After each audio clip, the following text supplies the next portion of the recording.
Well, you're welcome, and thank you for having me on your show. It's great to have you here, Aaron. And just as a way of introduction, just tell us a little bit about yourself, your background, before we go into your deep analysis and the frightening conclusion.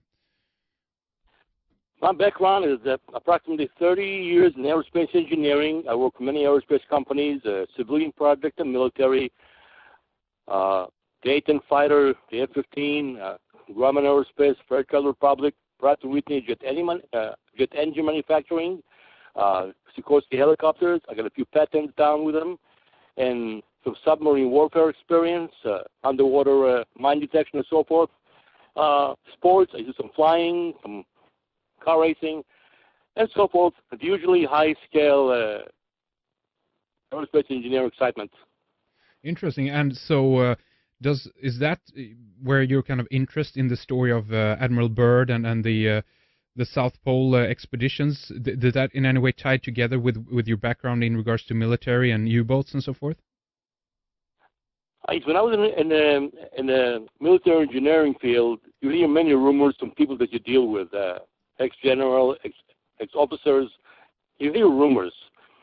And I became very, very interested. And I'm listening to radio programs just like yours for many years, read many books, and I'm trying to tie things together. And for many years, nothing. I read book A, book B. They all tell you, we're going to give you the answer, we have the answer, we have the answer. But you read the books, and you get a feeling that nothing is really being answered. They give you vague things, and so somehow they leave it up to you to figure out the real answer. So what I did, I sat down a few nights, many months, a few years, and then one night it just came to me. And believe it or not, high jump is only one point, but it's a key point. It ties in the old Nephilim to Roswell. It's one continuous loop. It's phenomenal. It's fantastic. So why don't we talk a little bit about Operation Highjump, Admiral Byrd, and so forth, and you can give us a little bit about on the background story for people who never heard about it. But I guess one misconception, I guess, is that it is that people know or believe that Byrd was in Antarctica around 1946. But as far as I'm concerned, he went there already in 1929 and actually did a flyover with a Ford tri-motor plane, I think, back then. Have you heard about this as well, Aaron? I sure did, and you hit the nail on the nose. Here's the problem. It seems that the U.S. government, the U.S. Armed Forces, and some world governments are trying their darnest. They're trying their best to make believe the Operation Highjump never happened. And I'll tell you why. Mm-hmm. Once they admit that all the occurrences of Operation Highjump came to be, then they cannot refuse the Roswell incident. It's amazing. They said in Roswell, no UFO, it's a weather balloon. Yeah. But once they admit to Operation Highjump, it's checkmate time. And they've been caught red-handed. How is this? Tell us about the connection between Roswell and Operation Highjump, then. Okay. If you go on the Internet, I'll give you one example of many, where the government is trying to make believe the Operation Highjump never happened. One article. Listen to this. Why did the United States government in late 47, only months after the famous Roswell incident, send the Naval Task Force to Antarctica? Now, we all know that Operation Highjump happened before Roswell. Highjump happened late 46, early 47, and Roswell happened on July 3rd of 47. So Operation Highjump is way before Roswell. Now, that's what they're trying to do, make believe it never happened, and I'll tell you how it ties them together. Operation Highjump was supposed to be a very peaceful expedition. So they say. Now, a peaceful expedition does not exist with 40 to 50 warships and aircraft carriers. They were armed to the teeth.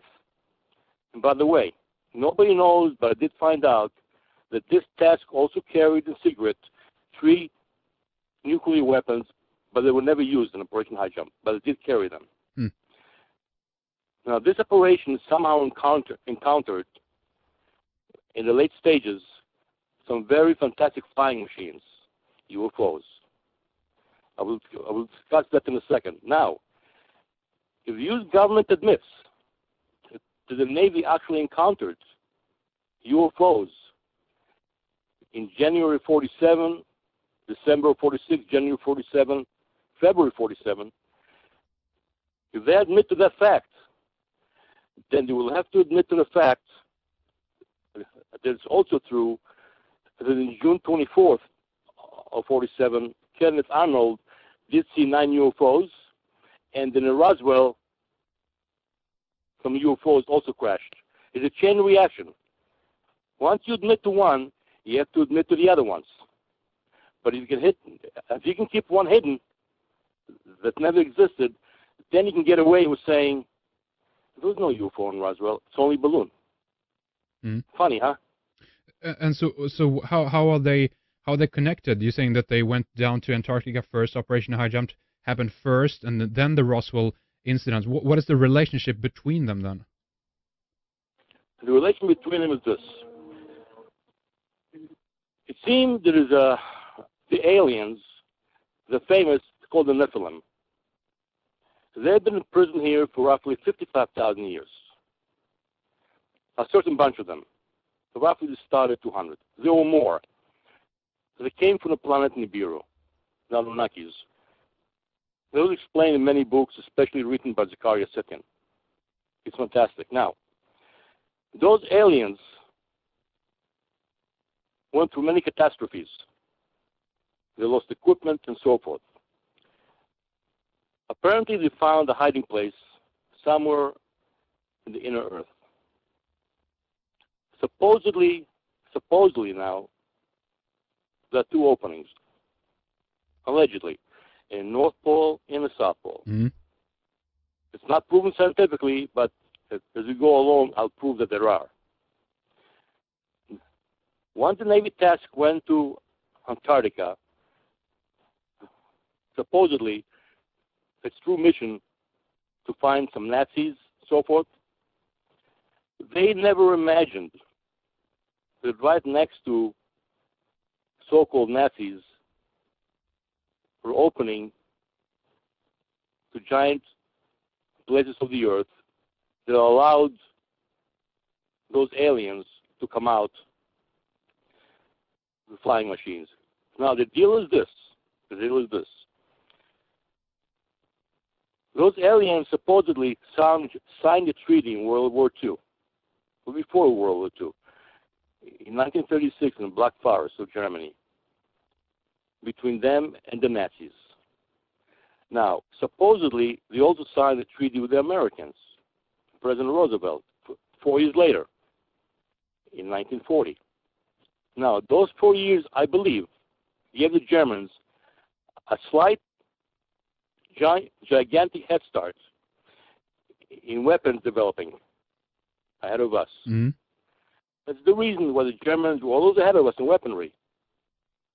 You notice that in World War II, they always had better weapons than us, very advanced. That's 4-year jump, because they signed the treaty first between the aliens and them, then we signed it 4 years later in 1940. There's 4 very important years.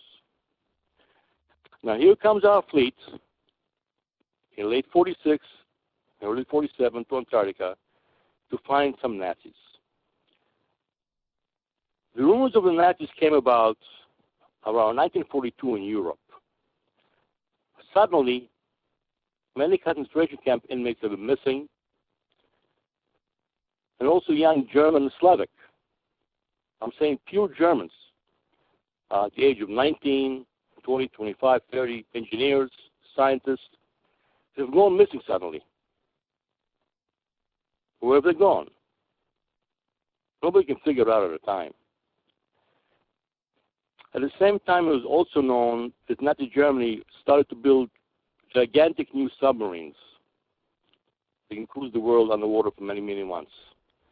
There's many devices. One of them is called the water snorkel.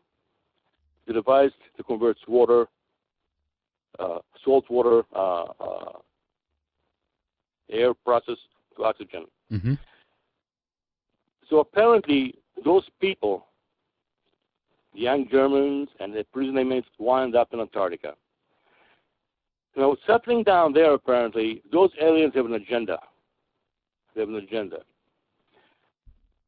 They're using the Axis side and the Allied side, both, in parallel, for two parallel programs heading toward one. The final program is, it may sound silly to some people, but it's a fact. The time is coming near, is December 21st, 2012. Mm-hmm. We'll explain later why. Let's hold this date. Nobody will stop their agenda. They are in full control of our presidents, of our armed forces, and so forth. The problem why they're getting away with it is they control everything but pulling strings. They give the orders to organizations so-called like the Illuminati, Trilateral Commission, Bilderbergs, and so forth. And those entities give the orders to our governments. It goes down to the armed forces and civilians. Is this you cannot stop this? Is this because of the treaty that was signed between the Nephilim or whatever and the different governments? Yes, the treaty was done legally. Just imagine if you ever saw those vampire movies. The vampire comes to the window, knocks on the window, says, "Let me in." Once you open the window, let him in. That's the end. Now we also know the vampire can come in anyway. But once you let him in by signing a treaty, he has full control over you, legally. He shows you a piece of paper. Here it is. You signed it. So that's how they operate. And that's been going on for thousands of years. But unfortunately, this time around, this December 21st, 2012, many things will occur at the same time. In the past, I was only the best thing on one planet, Nibiru, came around, caused some havoc.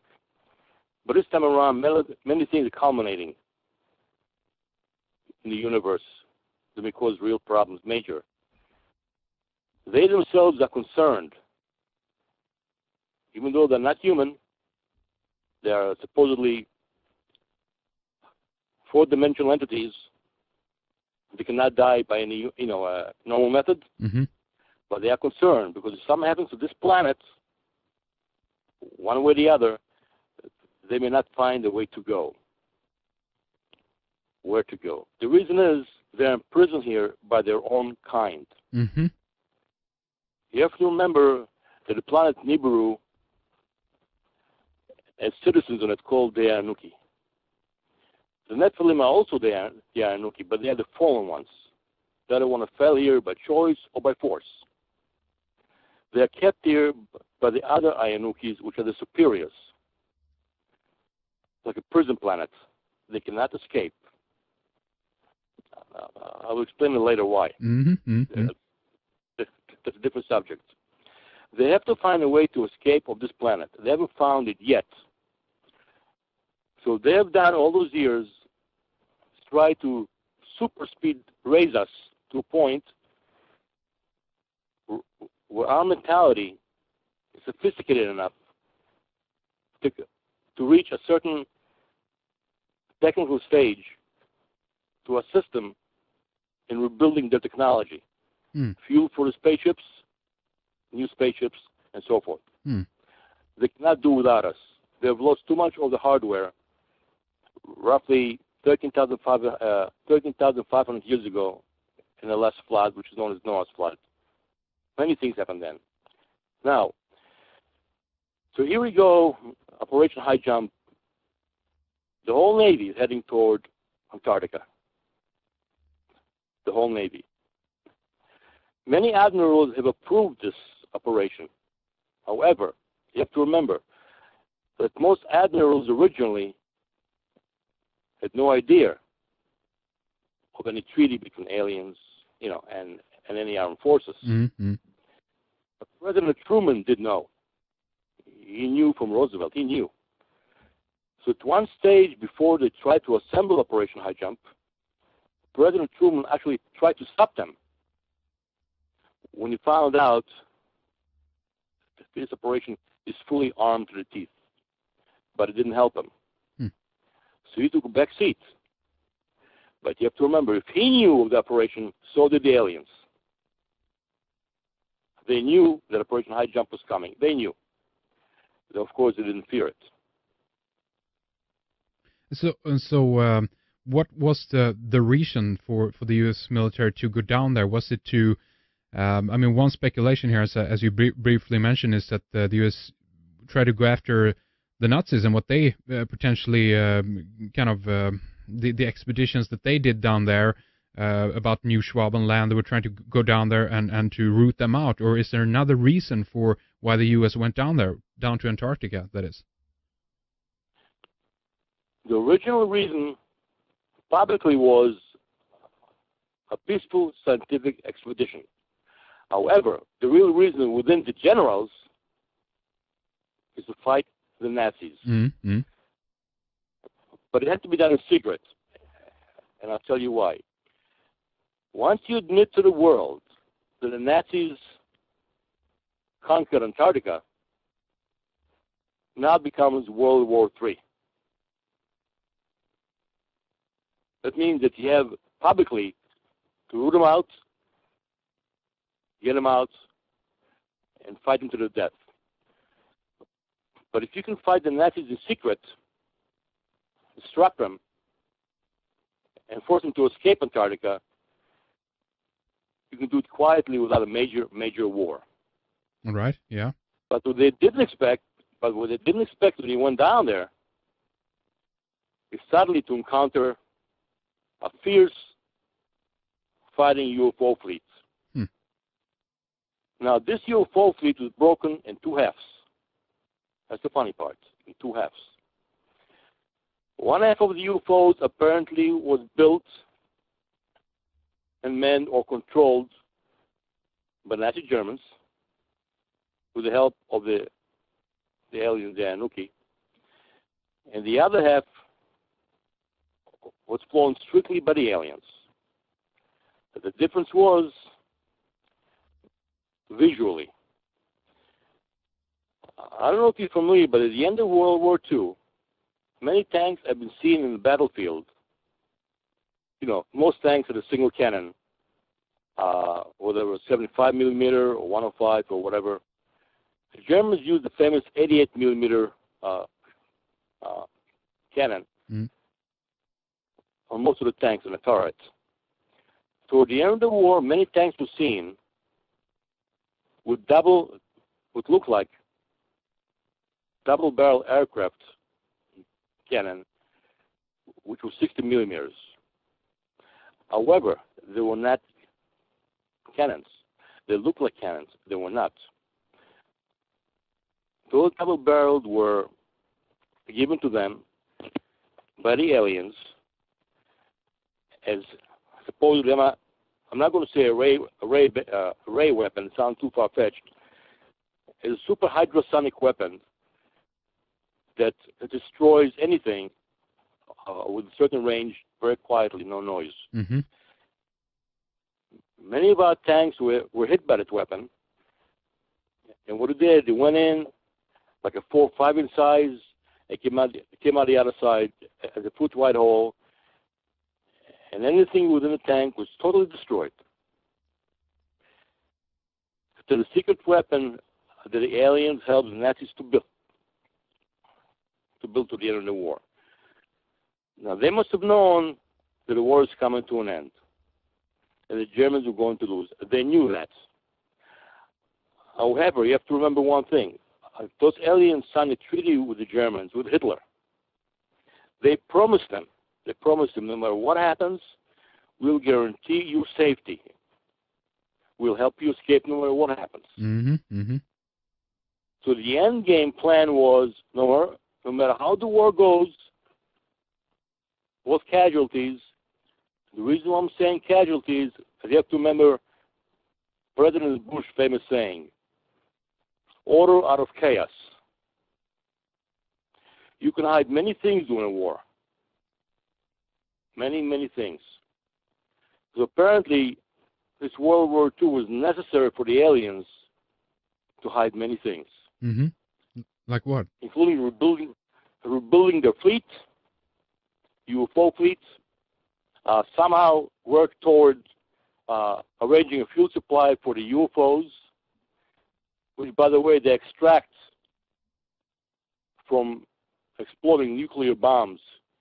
You ever see those science fiction movies where we drop a nuclear bomb in some aliens on the ground and we think it's going to kill them? Well, those aliens work in reverse. Apparently, they welcome nuclear explosions. They must have a process where they extract matter from the energy of the bomb. We'll discuss this later. Yeah, exactly. We need to go into that, but go ahead with your story. Okay, now, so here we go toward Antarctica to extract Nazis. Now, we arrived there the last week of 1946, and we were there for a full month of February. We expected to be there for 8 months. That fleet was fully equipped with fighters, armaments, you name it. Yeah. To fight an 8-month war. Well, in 3 weeks, we turn our tails, put the tail between our legs, and escape with our lives. But one more thing happened there. Before I get into the fighting, a very famous person called Admiral Byrd, very famous. Like you mentioned earlier, he had many fights in the North Pole and the South Pole, in the 20s, 30s, and early 40s. Yeah, yeah. He was used almost as a spy. Many times he was sponsored by the U.S. government, but many times he was also sponsored by the Rockefeller Foundations, New York Times, and so forth. Admiral Byrd noticed that every time he collected records about the North Pole and Antarctica and gave it to the Rockefeller Foundation, he never got them back. But they gathered all his records and kept them. He understood right away when he was young, even in mid-20s, he already understood. He must have heard of the word Illuminati and Freemasonry. At that time, he already tied 2 and 2 together. So he already knew who he was working for. But in one way, he kept his mouth shut and kept doing what he did, because he was a very patriotic American for his country. So Admiral Byrd's mission was, he had a different mission. He was not in charge of combat in the Operation Highjump. He was in charge of six aircraft. Basically, they're called R-4Ds, or as we know them, as the DC-3s. Mm-hmm. The R-4Ds are converted DC-3s. They all have dual engines, radial engines, 14-cylinder each, about 1,000 horsepower each. They cruise around 250 miles an hour cruising speed, top speed around 300. They took off from an aircraft carrier called Philippine Sea. There were 6 planes, 6 RD-4s tied with chains to the back of the carrier. And before the carrier could see action in Operation Highjump, those 6 planes had to take off first to clear the deck. Mm-hmm. Okay. So Admiral Byrd was the first plane to take off from the carrier. Now, they already installed the snow skis, the ice skis on the plane, on the carrier. They were on. They only had about 3-inch clearance from the skis to the deck of the carrier. They also armed each plane with jet bottles, like miniature rockets, to assist in takeoff. So those planes took off from the Philippine Sea carrier January 29th, 1947. Took the fleet 3 months to arrive to the area. There were three groups: the Eastern group, the Western group, and the Central group. Mm-hmm. They came from California, and they came from the East Coast of the U.S. with Panama Canal. As soon as Admiral Byrd took off from that carrier, it was the first plane. 5 other ones took off after him.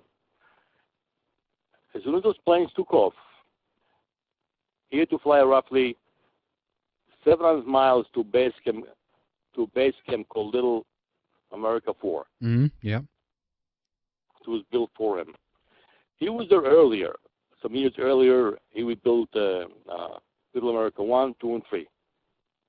The new base, Little America 4, was only a few miles from Little America 3, but that's irrelevant. Sure. As soon as those planes left the carrier turned around to do battle with the so-called, supposedly, Nazis. Mm-hmm. Now, you have to understand this. If you check the internet, all the books, they all give you dates. Like Ship A went to port so-and-so on the so-and-so date. Ship B arrived here. Ship C arrived here. Suddenly, there's an area of 2.5 weeks in the calendar, in the books, where there's no data of any ship movement. Mm-hmm. None. Mm-hmm. I named it the black hole for a reason. That's where the war started and ended, where there was no data. Now, Admiral Byrd wrote in some secret notes with 4,000 witnesses. There were at least 4,000 fighting men and women on those ships. Yes. Mostly Americans. Some Russians, some Australians, some English, but no French and no Polish. I wonder why. Now, there are over 4,000 witnesses to what they've seen. 4,000 plus witnesses. Yeah, exactly. Where are all those kind of accounts of this? They were sworn to secrecy or else. You have to understand that after Operation Highjump has concluded, you had mass suicides over the next few years of many admirals. Mass suicides of at least 4 or 5 admirals that were involved in Operation Highjump. Even Secretary of Defense James Forrestal committed suicide. First, he was hospitalized for insanity. Even Admiral Byrd, a few years later, was hospitalized for insanity. It's, like I said, it's an operation the U.S. government and the U.S. Armed Forces Navy are keeping under the rug. It never happened. Yeah. So now, yeah, go ahead. As soon as the fleet goes down to Antarctica to start the military action, it was very peaceful. They have seen UFOs. They have seen them go above the fleet. But there was no firing, no action. They flew from one side to another. Nothing happened. They were saying, "Hi, guys. We see you." But as soon as the Navy started the military action, all hell broke loose. Those UFOs, like I explained earlier, were seen, the Nazi UFOs, were seen on the bottom with the same double-barrel cannons that I explained earlier the German tanks had. The secret weapon. Mm-hmm. Those UFOs fired at our Navy with devastating damage. Very destructive. They sunk quite a few ships, and many were disabled, totally. And right among them, there were other UFOs flown by the actual aliens who did not fire a shot. They just flew by. Some of them went straight through the horizon. Some alien UFO dove right in the water, right in front of the ships and disappeared. Mm-hmm. So we have 2 types of UFOs. One, they were firing firstly with secret weapons against our fleet. The other one, they just observed. Yeah. Now, as soon as our fleet stopped firing, UFOs stopped firing. That happened 2 or 3 times. So here's my conclusion. Those aliens promised the German Nazis they'll protect them in a defensive mode, but they will not go on the offense. They will not do so. They will not do that. So why is that? Maybe you just can describe a little bit about the different relationship. What are the Nazis working with one group here of the aliens, and another group is there to oversee that nothing goes out of hand, or what is the kind of relationship here, so to speak, between these different two factions of the aliens that you're talking about and the Nazis and the Allies? Okay, apparently those aliens are working toward an end game, which is to escape in 2012, one way or another. They need those Germans down there for a reason, which I'll get to later on. They brought the Germans down to Antarctica, supposedly, I believe right now, under false pretenses. They brought them down there telling them they'll find them safe haven and rebuild Germany in the future with a new Reich, new Deutschland, whatever. The Germans believe that, and they went for that. That's why the Germans made a great effort to bring all the weaponry, the new submarines, the new jets they built to Antarctica with people. Now, what they don't know,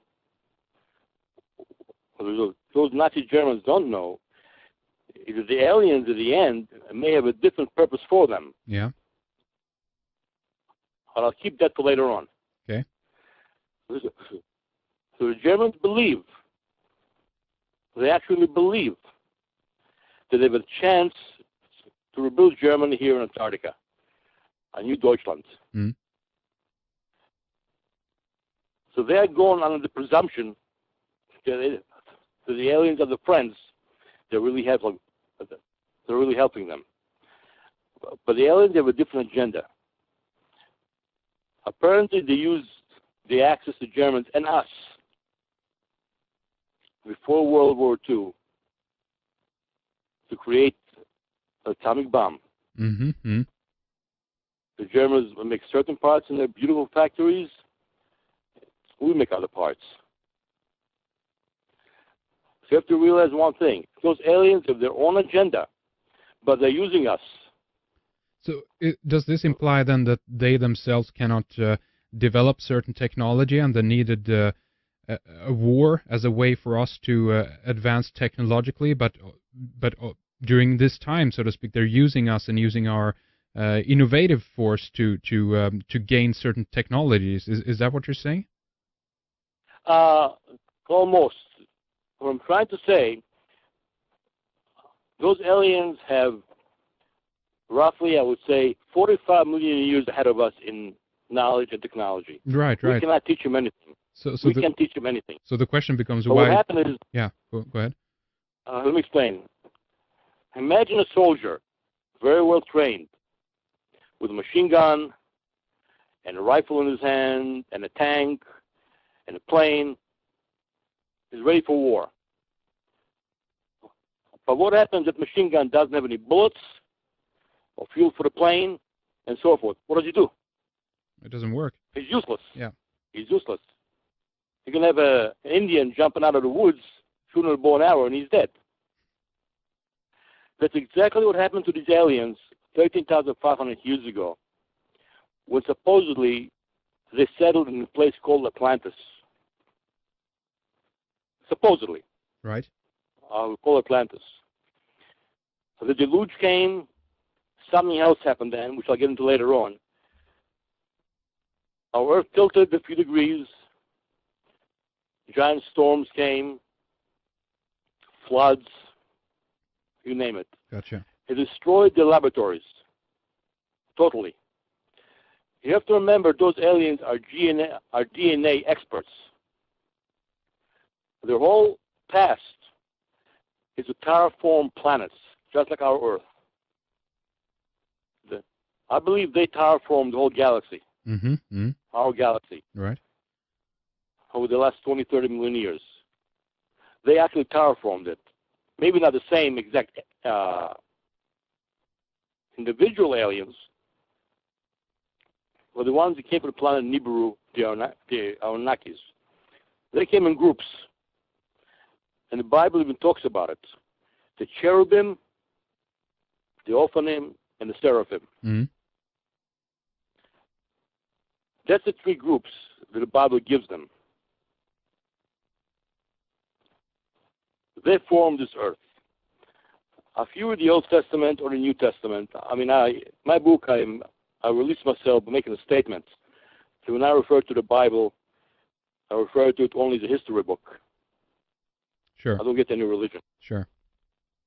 I'm trying to stay out of the Christians or the Jews, which I happen to be, but I'm trying not to get involved in religion. Strictly scientific purposes.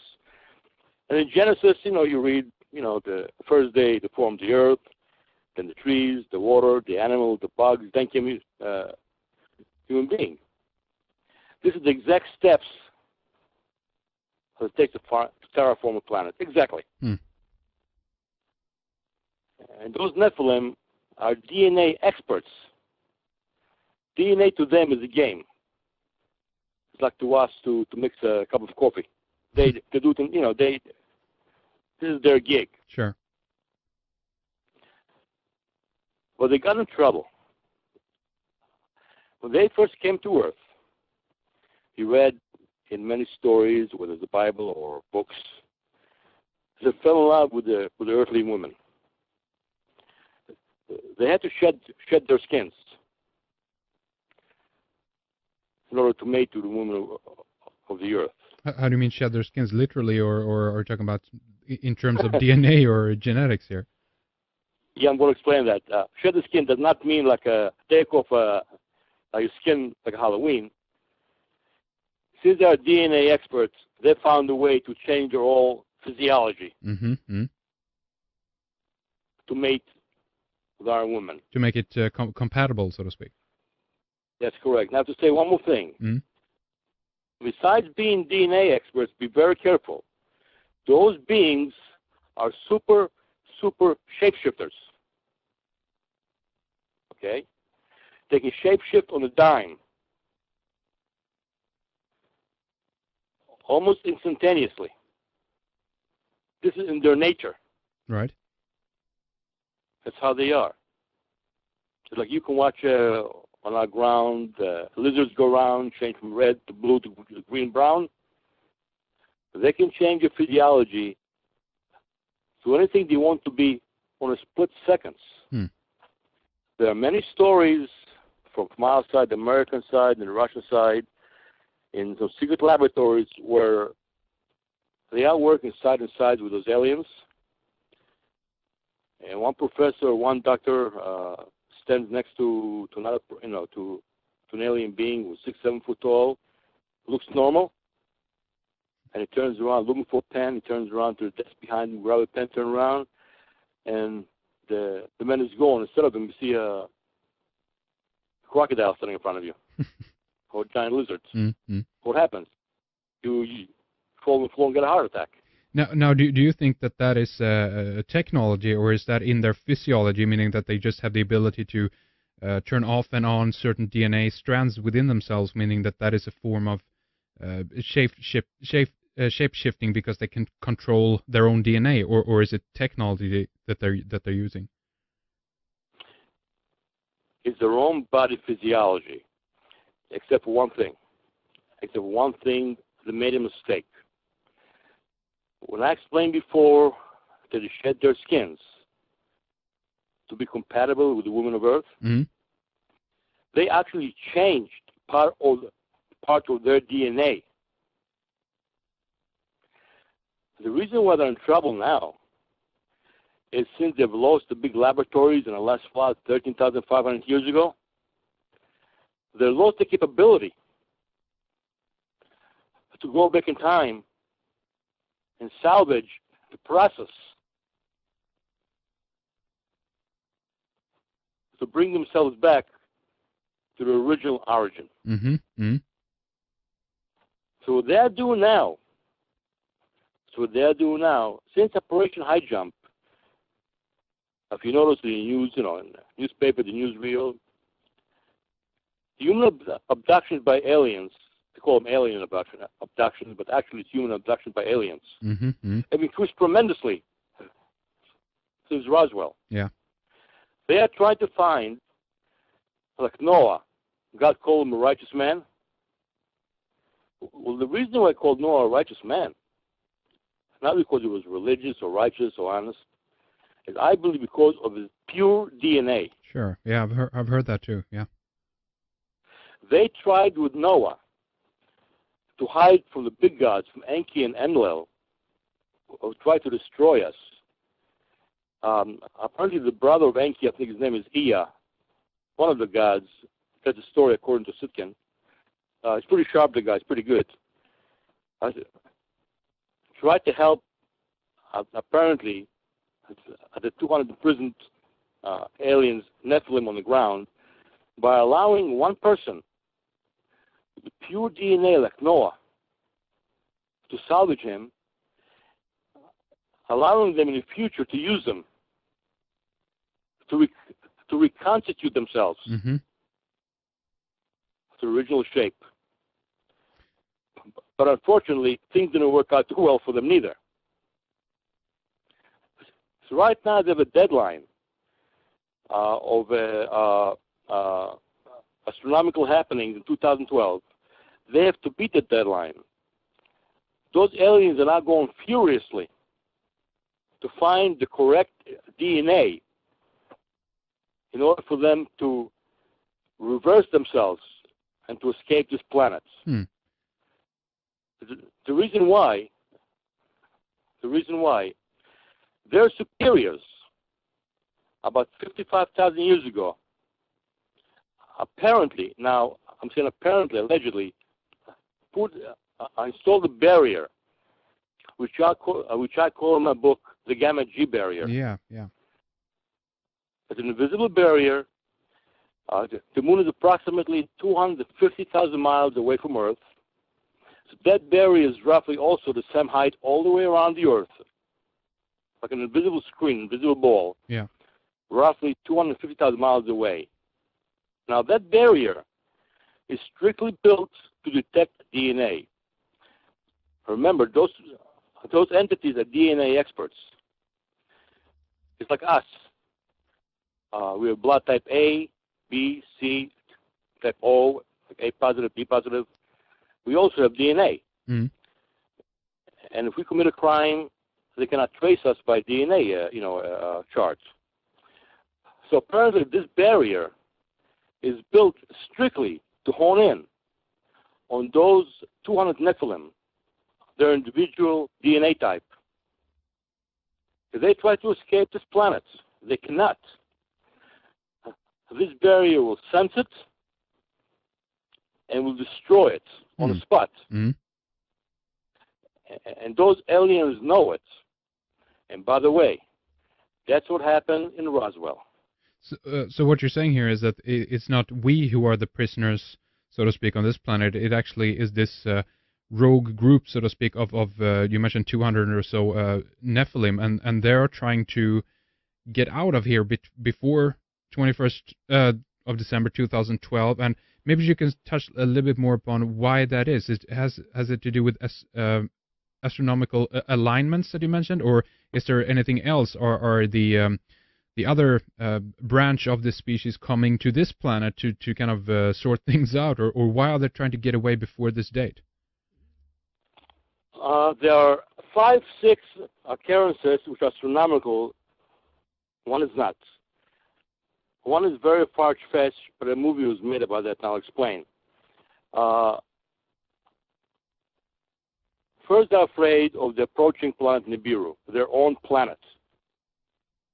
Now remember, they came from this planet. They know exactly when the planet is coming. They know exactly.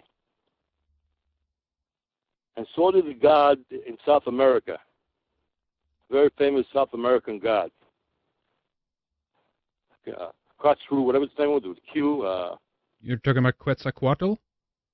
That's right. I'm sorry. Roger, yeah, got it. He knows. He said, I will be back at the end of our calendar, which is December 21st, 2012. Now, it's been proven that the Mayan calendar is super accurate so far. So far, super accurate. And he said, I shall return on that date. Now, the second thing that's happening is we supposedly every 26,000 years or so are entering a thing called black axiom or black matter in space. It's like being sandblasted by black metallic carbon or dust. This supposedly happened every 26,500 years. Supposedly. Certain layers have been found in Europe that prove that 26,500 years ago, roughly, we found some very heavy black carbon layers between the soil. Our sun, the last couple of years, I understand by reading some books, has lost almost 300% of its magnetism. Black spots on the sun have almost disappeared. Totally. Yes. Now just imagine, the sun emits gamma rays constantly. They travel millions and billions of miles in space. One of the things that's holding them back is some kind of magnetism. If the sun loses magnetism, automatically those gamma rays, those invisible flames, will go deeper into space. They'll be hotter. Apparently, the next couple of years, we expect some real firestorms to come from the sun because of that. Indeed, yeah. Some experts say it's 4 to 5 years, but nobody's really sure. Sure. But those aliens are also terrified of that. So planetary alignments. So there will be go ahead. I'm sorry. A different. There will be a different. How should we put it? A different environment on this planet after that point because of solar. Well, basically solar flares, CMEs, and so forth, and they're trying to get away from that for reasons of survival. That's what you're saying, right? Yeah, that's good. I believe it's starting already. I mean, you see the mysterious fires in Greece, the olive trees burning out of nowhere, California. Oh, California, I know about, but I haven't heard about Greece yet. No. Oh yeah, last year there were many fires in Greece, and olive trees are burning like crazy. Apparently, the drying on the inside, it's like being a microwave from the inside. They're drying up, and you put a match to them, they'll just catch a fire. Right. Like dry wood. So maybe it's already starting, but we're not sure. Now, planetary alignments of our galaxy, roughly around December 21st, 2012, all the planets in our galaxy, including the Milky Way, are supposed to align in line. It's like, can you imagine a steel ball on metal plates or a steel ball on a plastic plate and having a magnet put next to it about an inch away, then another magnet and another magnet? Slowly, the ball is going to start to roll toward the magnet because they become more powerful. Yeah. Our Earth may do the same thing. And if that starts, that's total chaos. So they know what's coming. They have to escape this planet. They know that. Even though they're not human beings, they're from the fourth dimension. Like if you remember what God told Noah before the flood, that all those in the flesh will perish. It's true, the human race has perished. Most of them have perished, but they survived because they're not to the flesh. Very simple. Now there's one more thing that they're afraid of. It may sound far-fetched, but you have to listen to it. Do you remember the movie that was made with Star Trek some years ago? A few years ago, called The Voyage Home. I think I saw that one. I can't remember exactly which one of these it was, but I've seen most of them. So go ahead, tell us about it. whales. The whales involved. Whales. Oh yeah, that's right. I remember that. I think yes. Okay. It seems the spaceship came to Earth from far, far away, emitting a very strange sound. They figured out the sound was a duplicate of the humpback whale. It's trying to locate a whale. Apparently, those alien races, if they knew that those whales survived, everything here is peaceful. They couldn't locate one, and the space vehicle threatened to destroy the Earth. Yeah, that's right. So what the Star Trek crew did? They had to go back. Now, this happened in the 23rd century. They had to go back to the 20th century, find 2 humpback whales in an aquarium, put them on a Star Trek ship, bring it back to the 23rd century to emit the correct sound so the spaceship could pick up the sound of the living whales and leave in peace. Sure. Now, there's a very distinct possibility, and don't laugh, but you have to hear to my theory, okay? Sure, go ahead. We were created here by the same race, the Anunnaki, by Enlil and Enki. We were created. Now remember, don't think religiously. That's wrong. Do not think what I'm going to say next. Do not think religiously. At the time of our creation, there was no religion.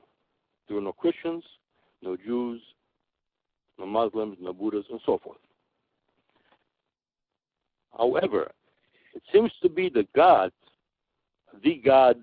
capital G or little g, has kept an eye on a certain group of people. Okay. When Moses went up to Mount Sinai the first time, the burning bush, God told him, I knew your forefathers. I knew Abraham, Jacob, and Isaac. So apparently that God is watching a certain group of people. Why? I would say biologically, DNA. Not religiously. There were no Jews yet. Isaac was the first Jew, supposedly because he was circumcised. Supposedly. But I'm not speaking about religion. I'm just speaking DNA. Gotcha. I believe that God is watching a certain group of people very carefully for the reason I just told you, their DNA. Yeah. Now, what if that group of people, God gave me a name. He didn't say Israelites. He didn't say Jews. He called them in Hebrew name called Am Segula. The word Am Segula in the Bible, Hebrew, means a certain type of a chosen people. I can't even explain what Segula means. A certain, very special group, but not religious. I would say again, it's DNA. A very unique group of people. Now, what if that group of people happen to be God's pet project?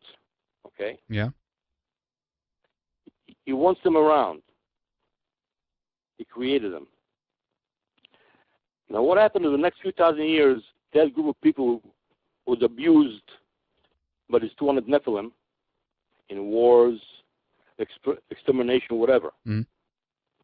What if, allegedly, what if those 200 Nephilim here know that in 2012 their superiors will be arriving on the planet Nibiru? That's allegedly. I know it sounds far-fetched, but you have to listen to this. You have to pay attention. It's a very distinct possibility.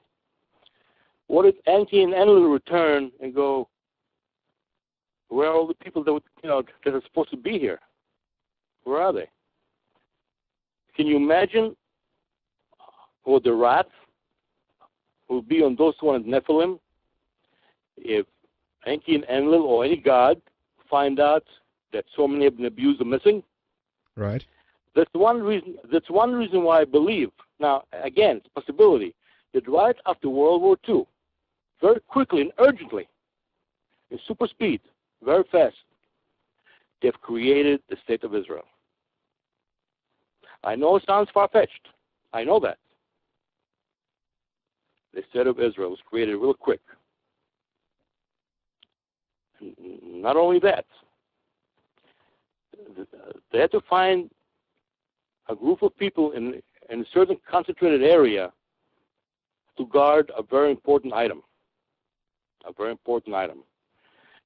And I'm going to tell you what it is. It's called the Ark of the Covenant. Right. Because I believe that the Ark of the Covenant is a duplicate. And the rod is a duplicate of an old ancient weapon. An old ancient weapon called the Spear of Destiny and the Tablet of Destinies. And Aaron, we need to begin here to run things up with the first hour. So why don't we do like this then? We continue hearing out your story here, talk a little bit more about the Ark of the Covenant and the Spear of Destiny, and tie it into the weaponry that you're mentioning here. And obviously we have much to discuss to kind of sort some things out here. But to run things off here, Aaron, for the first hour, tell us about your website again, and for people who are interested in getting a copy of your book, how they would go about doing that. Well, sure, my website to purchase the book is http://www.Deep Analysis Frightening Conclusion. That's one word, Deep Analysis Frightening Conclusion.com. Or you can just email to Libris, my publisher, www.libris, that's xlibris.com. Or if you don't have a computer, just dial by telephone. It's 888-795-4274 to order my base set in Roswell. No UFO, it's a weather balloon. Yeah. But once they admit to Operation Highjump, it's checkmate time. And They've been caught red-handed. How is this? Tell us about the connection between Roswell and Operation Highjump then. Okay. If you go on the internet, I'll give you one example of many, where the government is trying to make believe the Operation Highjump never happened. One article. Listen to this. Why did the United States government in late 47, only months after the famous Roswell incident, send the Naval Task Force to Antarctica? Now, we all know that Operation Highjump happened before Roswell. Highjump happened late 46, early 47, and Roswell happened on July 3rd of 47. So Operation Highjump is way before Roswell. Now, that's what they're trying to do, make believe it never happened, and I'll tell you how it ties them together. Operation Highjump was supposed to be original, a very peaceful expedition. So they say. Now, a peaceful expedition does not exist with 40 to 50 warships and aircraft carriers. They were armed to the teeth. And by the way, nobody knows, but I did find out that this task also carried in secret 3 nuclear weapons, but they were never used in Operation Highjump, but it did carry them. Now, this operation somehow encountered in the late stages some very fantastic flying machines, UFOs. I will discuss that in a second. Now, if the U.S. government admits that the Navy actually encountered UFOs in January 47, December 46, January 47, February 47, if they admit to that fact, then they will have to admit to the fact that it's also true that in June 24th of 47, Kenneth Arnold did see 9 UFOs, and then in Roswell, some UFOs also crashed. It's a chain reaction. Once you admit to one, you have to admit to the other ones. But if you can keep one hidden that never existed, then you can get away with saying, there was no UFO in Roswell, it's only a balloon. Funny, huh? And so how are they connected? You're saying that they went down to Antarctica first, Operation Highjump happened first, and then the Roswell incident. What is the relationship between them then? The relation between them is this. It seems there is the aliens, the famous, called the Nephilim. They've been in prison here for roughly 55,000 years. A certain bunch of them. Roughly they started 200. There were more. They came from the planet Nibiru, the Anunnakis. They was explained in many books, especially written by Zecharia Sitchin. It's fantastic. Now, Well, you're welcome, and thank you for having me on your show. It's great to have you here, Aaron. And just as a way of introduction, just tell us a little bit about yourself, your background, before we go into your deep analysis and the frightening conclusion. My background is approximately 30 years in aerospace engineering. I work for many aerospace companies, civilian project and military, the A-10 fighter, the F-15, Grumman Aerospace, Fred Keller Republic, Pratt & Whitney jet engine manufacturing, Sikorsky helicopters. I got a few patents down with them, and some submarine warfare experience, underwater mine detection and so forth. Sports, I do some flying, some car racing, and so forth. But usually high-scale aerospace engineering excitement. Interesting. And so is that where your kind of interest in the story of Admiral Byrd and the South Pole expeditions, did that in any way tie together with your background in regards to military and U-boats and so forth? When I was in the military engineering field, you hear many rumors from people that you deal with, ex-general, ex-officers. You hear rumors. And I became very, very interested. And I'm listening to radio programs just like yours for many years, read many books, and I'm trying to tie things together. And for many years, nothing. I read book A, book B. They all tell you, we're going to give you the answer, we have the answer, we have the answer. But you read the books, and you get a feeling. Those aliens went through many catastrophes. They lost equipment and so forth. Apparently, they found a hiding place somewhere in the inner Earth.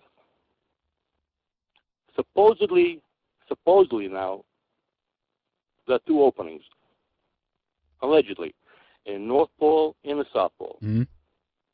It's not proven scientifically, but as we go along, I'll prove that there are. Once the Navy task went to Antarctica,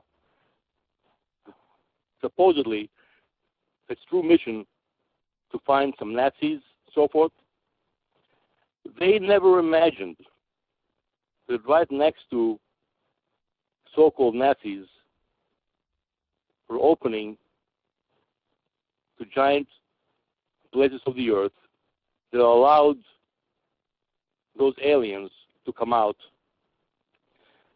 with flying machines. Now, the deal is this. Those aliens supposedly signed a treaty in World War II, or before World War II, in 1936 in the Black Forest of Germany, between them and the Nazis.